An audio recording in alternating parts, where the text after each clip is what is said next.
arazoa zen ikurriña nola eraman atotxara, porque garai hartan ez zauden grisak, claro, polizia municipalari grisak deitzen ginunez, eta batez ere partidu hau ziranian nahiko kontrolak eta egote ziren.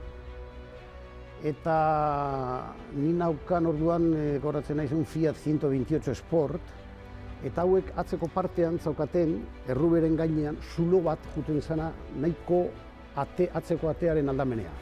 Antzegoen zulo bat.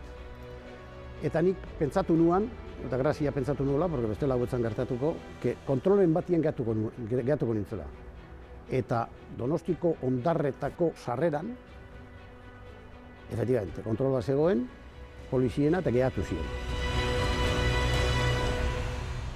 Eta, klaro, esan zieten, bueno, abra todas las estas, irekitzen dezu dena, eta ez zuten aurkitu. Ez zuten aurkitu, esan dizuten bezala, grazia kotxe hura zela, eta grazian zulo bat zegoela, eta zulo hura zegoen nahiko barruan, ez?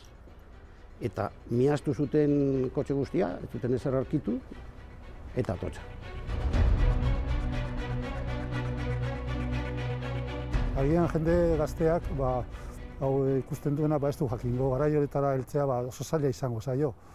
Baina oso gatza eta gogorra zen, askatasun aldetik eta oso gatza zen gauzak egitea, mugitzea, eta arrisku handia zegoen hori, denerako, ezta. Era tal el odio que había... Gorroto handia zegoen, gorria, zuria eta berdea koloreen aurka. Intenté salir en una prueba ciclista. Akordatzen naiz proba ziklista batean, Italiako maillot batekin atera nintzela. Poco menos casi que uno en cada lado.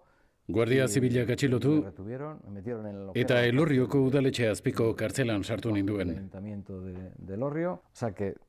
Pentsa garai hartan nolako jarrera zuten ikurriñarekin.